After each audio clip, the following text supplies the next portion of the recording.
Ladies and gentlemen, grab your pen and paper if you're a young athlete out there, because Alge Crumpler, he is giving you the goods. He just giving it to you. He just generously giving you exactly what you need to hear. And like he said, you gotta do it though. You gotta be the driver. This is Bottomlineburke. Respect. The expensive truth with Bottomlineburke. The expensive truth with Bottomlineburke. The expensive truth with Bottomlineburke. And that's straight to the bottom line. Welcome back to another episode of The Expensive Truth with Bottomlineburke. And when I say I got football royalty, no, he don't have the crown on, but it's in him, okay?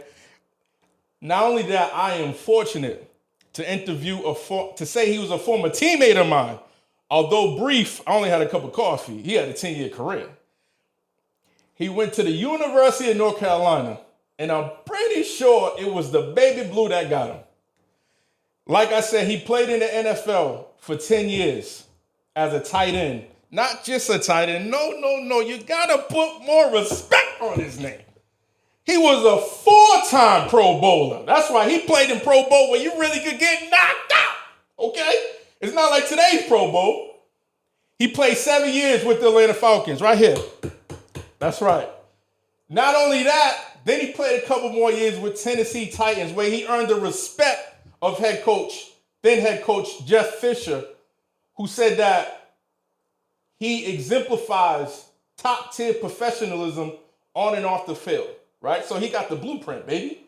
And then speaking of blue, he traveled on to New England, my home. He went to my home state, Massachusetts, and played for not just any regular head coach, the GOAT, Bill Belichick, who also co-signed what Jeff Fisher said and said that this guest I'm about to introduce is top tier, top shelf when it comes to professionalism on and off the field.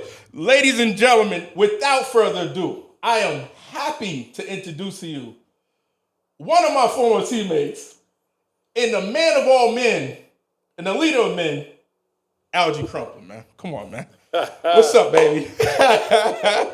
I need to meet this guy. With an intro like that, I need to meet this guy. Thanks, bro. I appreciate man. That, man. Absolutely, man. I meant every word of it, man. It's a pleasure. And they always say timing in life. And I know me and you had similar circles. We kept running each other. Yeah. And you're like, hey, just give me some time. And so I'm happy tonight's the time. And you and I spoke this past Sunday after the Atlanta Falcons played the Washington Commanders successfully. And I was on the phone with you, and fittingly, you was watching the game. You said, I'm just right here watching. I watched the game too, Jamal. I watched the game too. So I already know that what we're going to talk about, you locked in on it. So one of the things I wanted you to share with the audience when I was talking about Bijan Robinson, the running back, and how they used them, right? Primarily going outside on off tackle, sweeps, screens, like you mentioned, stretch. And he usually, bend it outside. And then I was talking about the tight end and his involvement. Pitts Senior.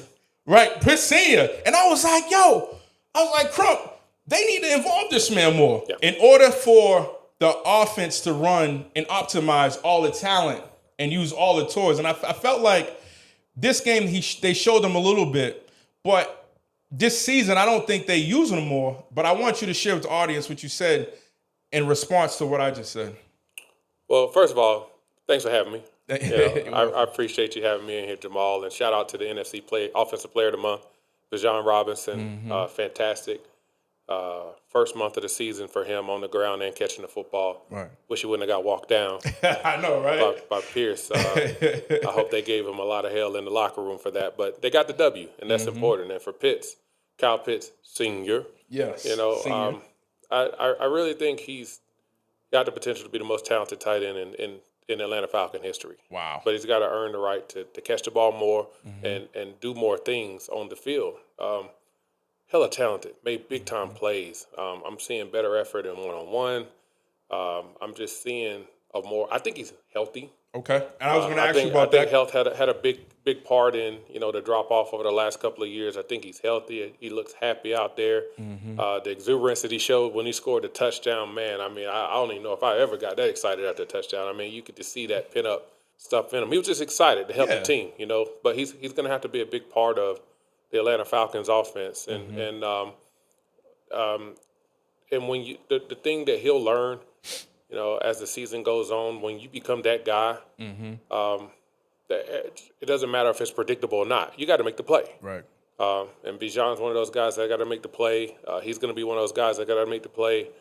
Drake London, you saw some deep balls from him.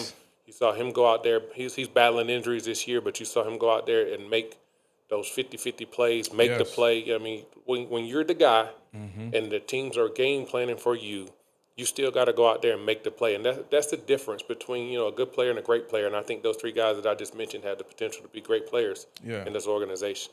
Yeah, I was extremely impressed with Blake London. I mean, Drake, Drake London. And he was making those tough catches, absorbing the hits, and he was moving them chains.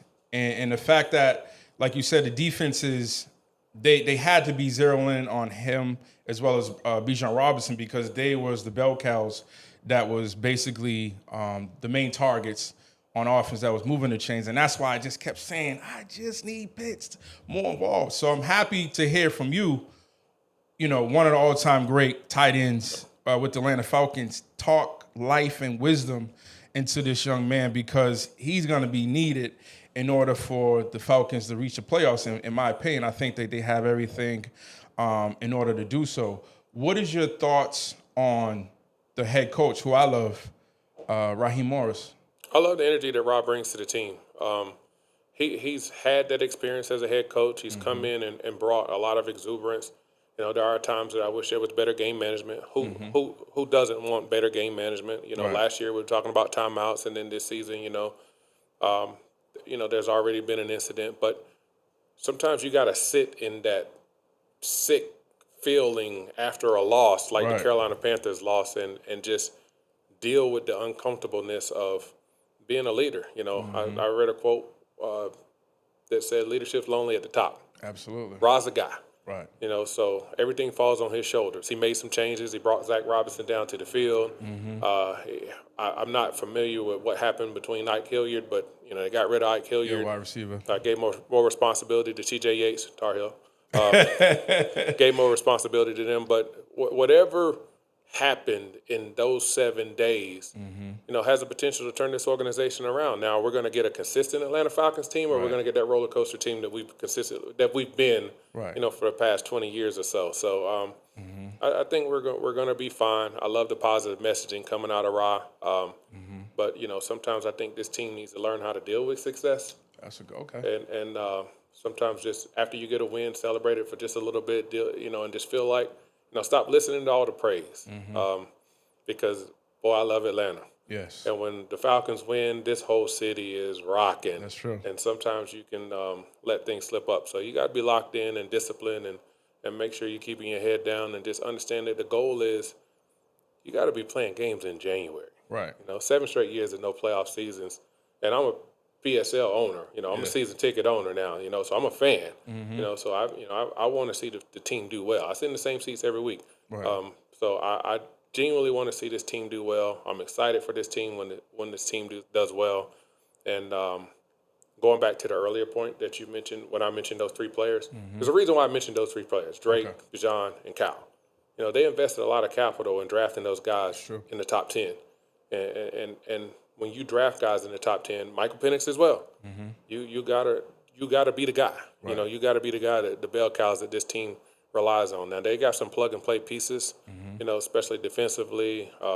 Some pieces on the offensive line.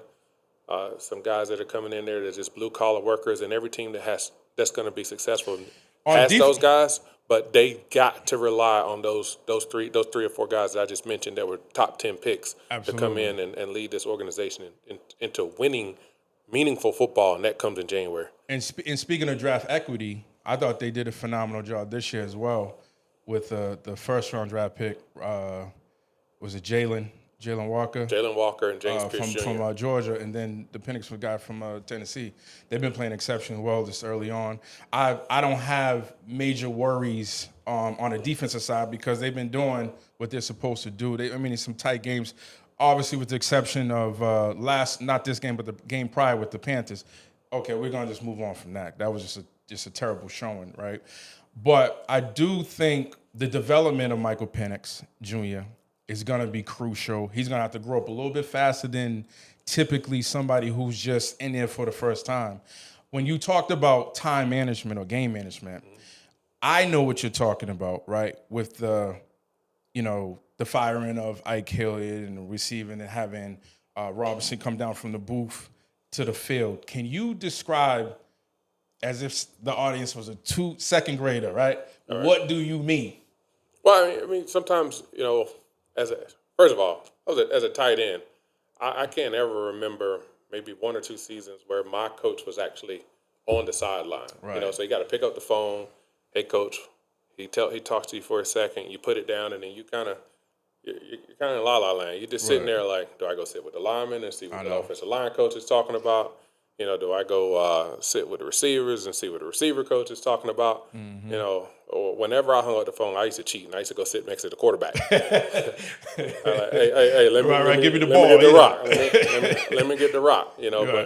But that's all. I mean, just get better communication, not having to call timeouts because you're not getting the information down quick enough. Whatever it may be, there are no excuses in the National Football League. That's you get true. to get it done. That's right. Or you don't.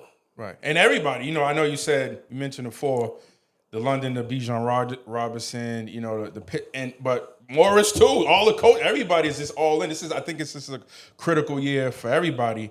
Now, they're going into a bye week, right? The next game is the 13th against the Buffalo Bills. If you was Pitt, how would you recommend, or just for the Falcon players in general, how did you manage the going into the bye weeks? Like you said, there's a lot of distraction, got a lot of free time, you got endless resources, and you just coming off a win, right? So how would you lock back in to make sure you're properly prepared when it's kickoff on October 13th against the Buffalo Bills, who's a playoff team? I don't think it's much they have to do. Okay. You got a really good team coming into Mercedes-Benz Stadium and the Buffalo Bills and the reigning MVP and their quarterback. Mm-hmm. And they got a really good team and they're well coached. So it's I don't really think there's much that you got to say to those guys other than take care of your body. Mm-hmm. Don't come back in here overweight and just make sure that you're don't let your teammates down. Like I said, like this city is rocking when the Falcons are winning and everybody's patting you on the back and it's a very fun place to be. But they got to find a way to humble themselves individually. If they got to go play a little golf, that'll humble you. Play a little golf, get a couple of extra massages. Don't drink too many Coronas. Right. During the bye week, and then go from there. Yeah. Speaking of go from there, where I want to go. Let's go. While I was doing some research on you, Mr. Crumpler, open the book. I stumbled across something that was like, it was like, what? Is this true? Is this a typo? Did an amateur get attached to the keyboard? So, besides your illustrious career that it highlighted, and deservingly so, there was 2 things that stuck out to me. Number one was your birthday is December 23rd. Capricorn, baby. Okay, so growing up, if you come from humble beginnings, right? You get very imaginative and creative when it's the birthdays and anytime celebratory because the money's scarce. Did you ever feel robbed that your birthday's on the 23rd, Christmas is 25th? Did you ever the following year go into the new year like, they got me this time, they shorted me? To this day, I'm not a person that likes receiving gifts. Okay.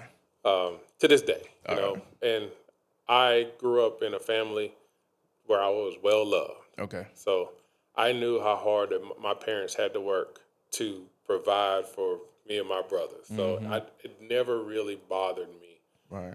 The amount of gifts that I got around Christmas time. Okay. So no wonder you're tiny. It's your perfect temperament.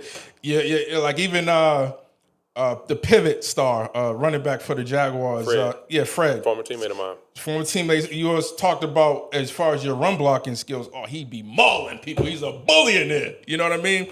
But secondly, this other thing I wanted to discuss with you about, it said Crumpler struggled with the transition post-playing career, losing motivation to exercise and finding comfort in food. Now, universally known, everybody has trouble transitioning from the NFL to the real world. My quick thing, and the floor is yours, we worked our whole life to be part of that 1%. Yeah. So 99% don't know where we just came from when we re-ingratiate ourselves back into regular society. And during that whole time period, right, in your situation, you probably didn't retire to what, 32, 33? I was 33 going into 34. Yeah, that's what I'm saying, 33, 34. So basically you probably started playing, 8 years old or something like that? I started playing in the 8th grade, and there's a story behind that. I wanted to play earlier. I was too big at the time. The weight. So Look at the weight. All right. I wanted to run the ball. I wanted to run the ball. You weighted guys, and they wanted you. So I didn't play. So I actually didn't play organized football until the 8th grade. So I was a late 12, bloomer. like 12, 13? That was 8th grade. So maybe 13 years old. All right, so let's say 13. This is the age is important because that's 20 years. Okay. You work relentlessly. Correct. To get away from all these mere mortals, to establish yourself a part of the NFL. So my point being is this: all that time you was amongst alphas. Yeah. You was amongst, the top of the top. You know what I mean? Very disciplined, very principled people. So for me to hear this part, I was like, I got to have this conversation. Well, all right. So in terms of the struggling with the transition, I went right into sports radio. Oh, okay. So I had a great transition. Yeah. Like I was having a good time. I was sitting in with Doug and Ryan from the Two Live Stews. Mm-hmm. I was doing a segment every week. Right. I was doing stuff with those 790 The Zone with Steak Shapiro and Chris Domino and all Nick Cellini, all the staples of sports radio today, right here in Atlanta. So I had a great time. Right. I had Mike Bell, and I had a really good time just kind of just sitting in on different shows and just coming in and just talking about sports. That part was great. Now, I did not work out. Right. At all. Okay. At all. And so after I retired, there was 20 pounds one year, 20 pounds the next year. And it got to the point where I got up to 388 pounds. Shut up. No, time out. All right. We gotta connect these dots. You can show that when you do your edits, but that was up to 388 pounds. Jeez, this don't even look like you. That does look like me. I can't wait we'll see the post production. You guys, ladies and gentlemen, you'll see the post production. Sheesh. All right. This is good. Because I'm about 280 right now. Well, I played at 280 between 215 and 218. Got it. Right? So this is common, and some of my basketball friends have a theory because on offensive side of the ball, players tend to defensive, especially linemen, they be losing 100 pounds, 150 pounds, no problem. You know what I mean? Well, first of all, I ate a Chick-fil-A sandwich. I gained 5 pounds. It was the way my body. Right. People have metabolism. I had no metabolism. Okay. So it was hard for me. Mm-hmm. A lot of linemen that I played with, they ate so much just to maintain their weights. So our body styles were a little bit different. One of my college teammates and really good friend, Jeff Saturday, who you see him on ESPN's on every Tuesday or Wednesday or whatever. Former coach of the Colts. Yep. Great analyst. Great person more than anything. Absolutely. He immediately dropped, a lot of weight. He's one of the strongest teammates I've ever been around. Bench press, high 400 pounds. Had a hell of a career. I don't even know if he got drafted. He's going to the Hall of Fame. Hell of a career, but absolutely. He dropped a lot of weight, and I saw people dropping a lot of weight, but I wasn't worried about them. I was just doing the things that I wanted to do. What I really did, I bought an RV. I traveled. I went to games. I tailgated. I did whatever I wanted to do. I had a really good time. Did whatever I wanted to do. I just didn't focus on working out. Now, you mentioned start playing at 13 years old. I worked out for 20 straight years. I didn't want to work out anymore. Right. And I felt like, I'm sore. If I take a week off, I'm going to feel better. If I take 2 weeks off, I'm going to feel better. Next thing you know, I done took 2 years off, 3 years off. And then when you're just dieting, not even dieting, when you're just trying to do, throwing things at it here and there, it's just nothing's It's really not the same. working. It's because, diets don't work. Lifestyle changes work. There you So go. it was basically like you have to commit yourself to doing something daily and have people or have a circle or devices that kind of hold you accountable. Like, this is my Whoop strap. I know how many hours of sleep I get. Right. I know how many steps I get. It doesn't have any buttons on it, so I have to check my phone whenever I check it. But it kind of holds me accountable. Yeah, speaking of holding accountable, I remember, and it's this is why I love talking to athletes, right? Especially NFL players and stuff like that, because that's the road we travel. I remember famously gaining about 20, 30 pounds. Like, let me go into the gym, and I got on that mat, Crump, and I was like, my mind went blank. I was like, what are we gonna do today? And my mind literally was blank. I'm like, yo, there ain't no more competing against such and such. Oh, yeah. There's no more, I don't have to do this, I don't have to do that. And so I always commend the younger version of myself that, because even sometimes I'd be like, damn, I played in the NFL, I played against these mothers, you know what I mean?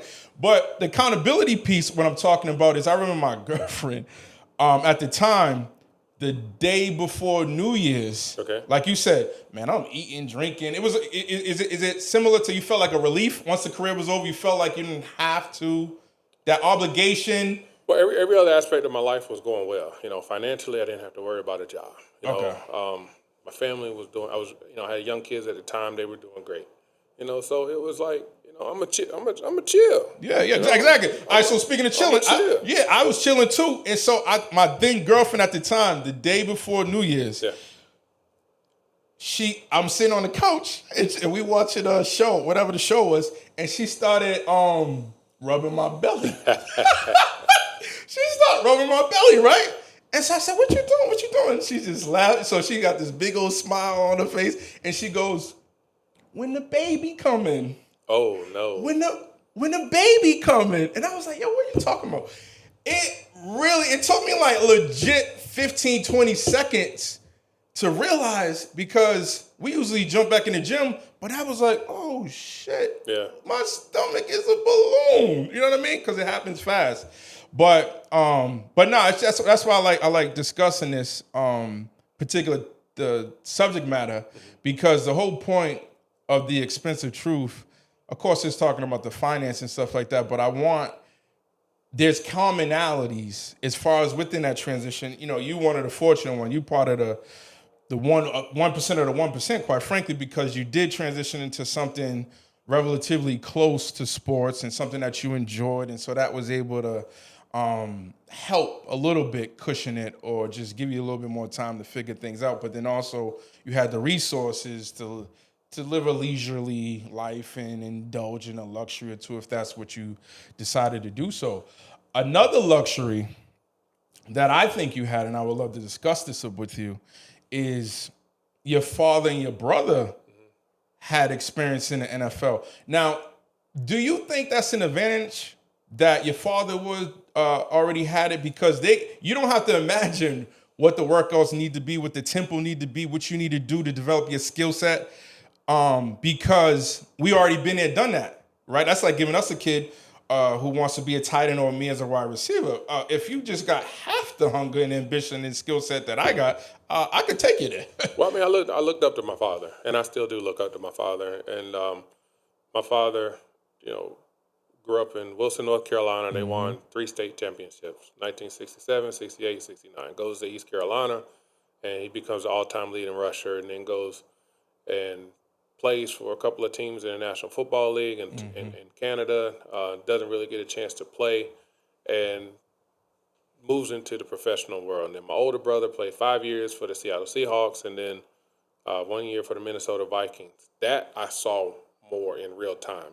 My dad never talked about football. Okay. Every story I heard about my dad came from someone that I would meet at church or a family reunion, or we're going somewhere, or I'll go to my father's hometown, and it was like, man, your dad was this, man. So everything I ever heard was from there. And then there was a book written called Cyclone Country, because at the time Wilson Pike with the Cyclones.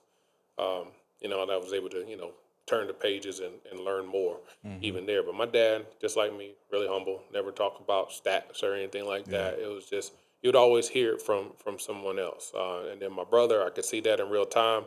I used to sell peanuts and Pepsis at Dowdy Ficklin Stadium at East Carolina University, where my brother would play. And like when the defense was on the field, your boy was hustling. Yeah. Peanuts, Pepsis, I'm selling. As soon as the offense was on the field, I'm just standing there in the middle of the steps, and I'm just locked in on my brother. He drop a ball, somebody yell, I'll be wanting to throw a bag of peanuts and hit him in the back of the head. Because that's my big brother. That's somebody that I looked up to. But I just took the lessons that they taught me in terms of like you help pave the way, but you still you still got to drive the car. Right. You still got to be the guy. You still got to go out there. They can't catch a ball for me. They can't make a block for me. They can guide me and give me, the tools to what I need. But ultimately, we're the ones that have to go out there and do it ourselves. I read this quote one day that says, "Trauma isn't your fault, but the healing is your responsibility." Amen. I got that. I read that too. When I think about that, I'm like, hey, you got to go out and we helped you get here, but for you to maintain and stay here, you got to be the one to do it. So I never felt any outside pressure. My dad never put any outside pressure on me. My brother never put any outside pressure on me. It was a dream of mine, right. To play football, an absolute dream of mine. And I'm thankful that I was able to live my dream and play in the National Football League and do those things, because everybody can do that. Yeah. They always say who you know will get you in the door, but what you know will determine how long you stay. Absolutely. And listen. I'm going to say this too before we take a break. You ain't fooling me neither. All right? No wonder. I see why you almost caught 5,000 career receiving yards. I see how if they say, Crump, did you ever score a touchdown in the NFL? You got 39 stories to tell, okay? Because you scored 39 touchdowns. Yeah. Should have been 100. But never satisfied. I know you remember like during the combine, stuff like that, and they used to say, what family members went pro and stuff like that. But what I mean, you're not fooling me, is that you're all humble, but I detect the beast, and you're the type of person. You got the temperament of the personnel. Do not wake the bear up. Do not poke the bear, because I see that competitive spirit in your eyes that you are nothing to play with. So, how they talk about the calm before the storm? Right. I was never a get hype guy until the ball was kicked. Oof. Like nothing to me, nothing really.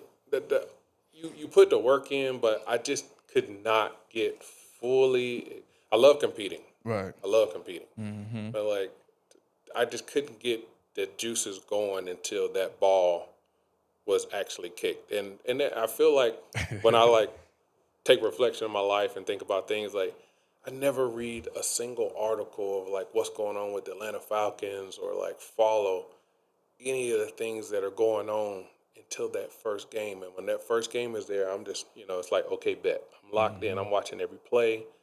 I'm seeing every coverage. I'm looking at the sideline. I'm looking at the clock. It's just like everything is in slow motion. I'm just taking it all in, because I trust the work. I trust my eyes. Yes. I trust all of that. But I could pay a little bit more attention to everything that's going on. But now that the season's going, I'm locked into sports radio. I want to see what everybody's saying. But just those 9 months that it takes to build that excitement, our fan base is so locked in. So I just can't get excited until that ball is kicked. And it's the same way when I played, man. I could lay in the locker room and just be reading a book before kickoff, and then and as soon as that first drive is out there, I'm trying to pancake somebody. I'm trying to score a touchdown. Right. One or the other. Point blank, period. Nah, that's good, man. Well, speaking of period, we're going to take a break.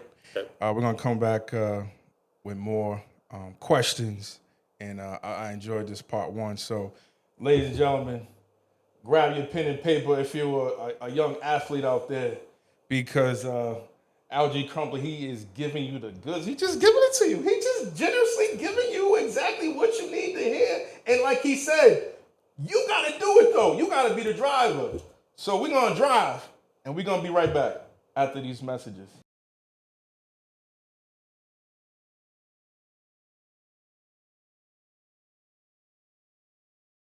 I had basically a documentary done over me. When I retired, I didn't want to lift another weight, didn't want to work out anymore. I sat down, I gained about 100 pounds and started experiencing little health issues. Hey there, Mr. Crumpler, good to see you again. Saul Jacobs. Hey, Dr. Jacobs. Welcome. I do endocrinology, so my piece in this was to address some of the metabolic issues. They've been more than accommodating and answered all the questions that I've had. I'm not a person that likes attention. When you have a camera in front of you for every single doctor's visit, I had a primary care doctor, I had a cardiologist, I have sports cardiologist, I had a psychologist, I've had therapists in all aspects I had labs done. I had just a comprehensive look at my body from a mental standpoint, from internal, what was going on in my body, from a joint standpoint, and we'll get into joints later because I've had some new changes recently. Absolutely. In my body. Now, real quick. Now, when you start talking about cardiology, yeah, cardiology and all that, I famously go back in time. Okay. During the Cosby Show, when he famously had all the stuff on him, and he's on the treadmill. I walking did the treadmill. So you had to. So that was real. I did the treadmill work with the VO2 test with the oxygen mask on, and you go into fatigue. They're like, hey, you go and then you let me know when you can only make it one more minute. As a former athlete, you're competing. Yes. But that last minute, you feel like you're gonna die. Right. You really feel like you're gonna die. But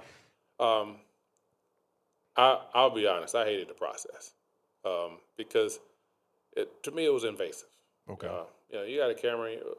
Doctors, when you were sitting with a doctor, it's supposed to be a private moment. But I signed off on it because I needed better health.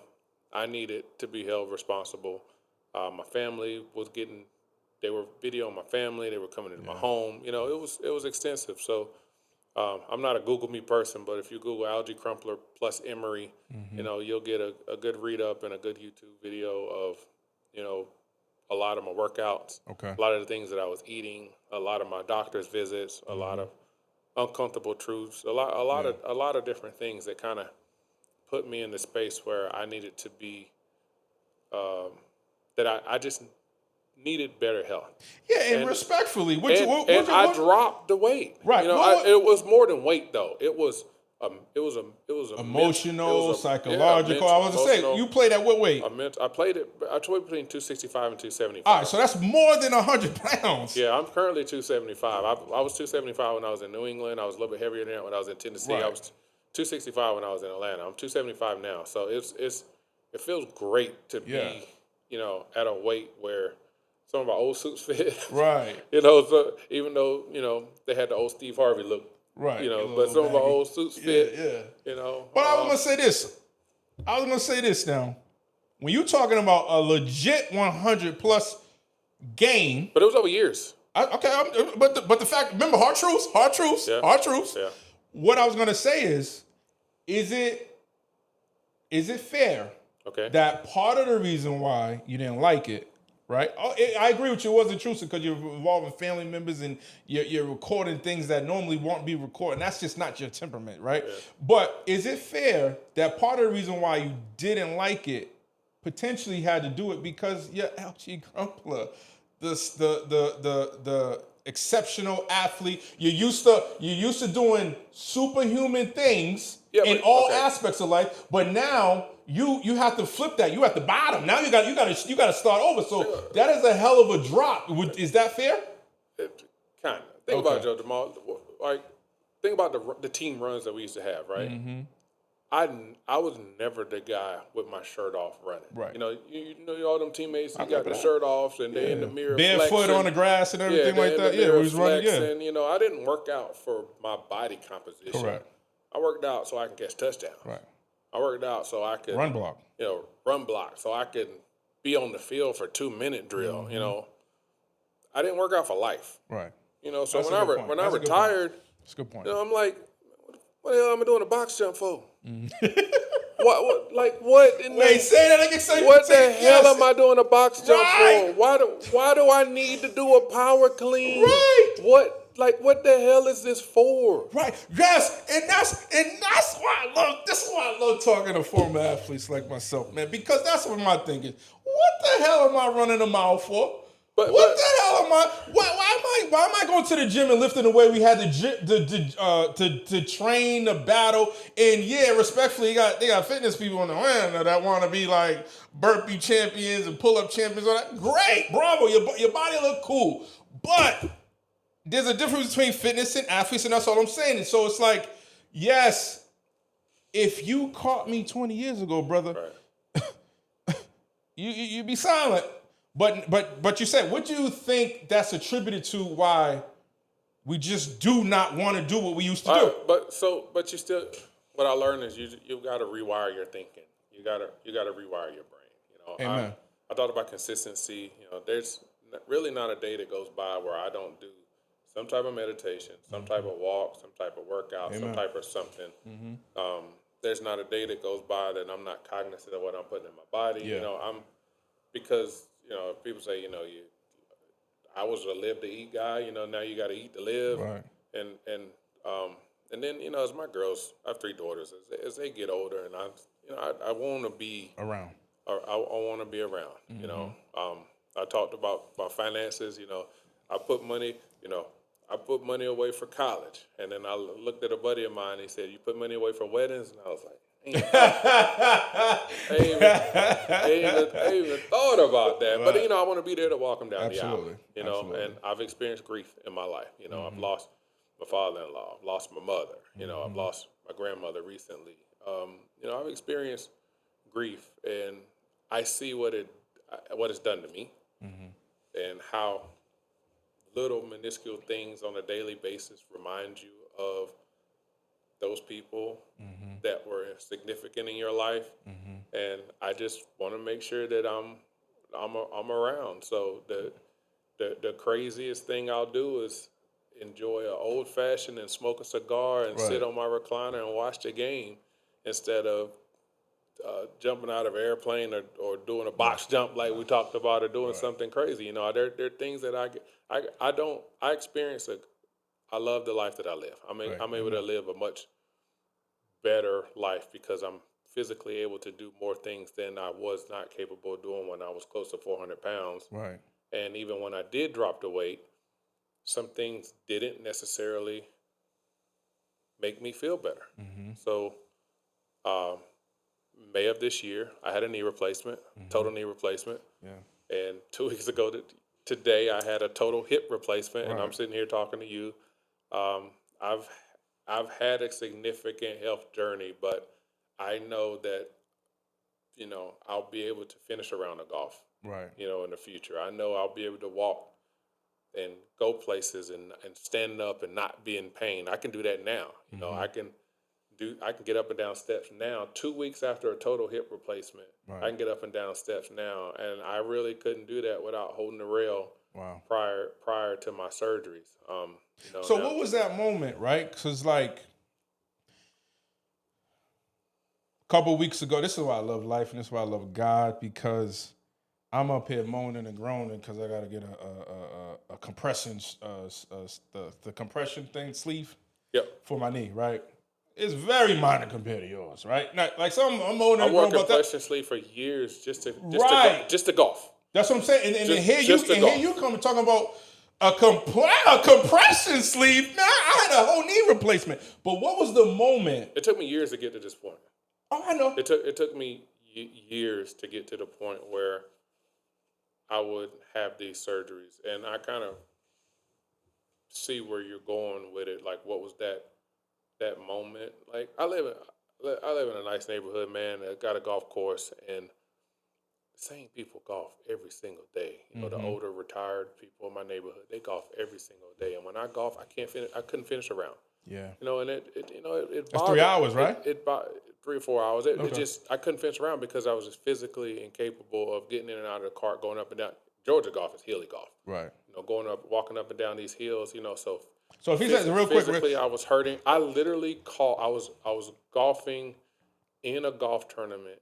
I started preparing in January. I'm talking to my doctors about getting serious, right? And they were like, "Look, we need you to lose about 20 pounds, and then you call us in the springtime, and then we'll." Oh wow. We'll, Okay, so you got to be in a range of weight.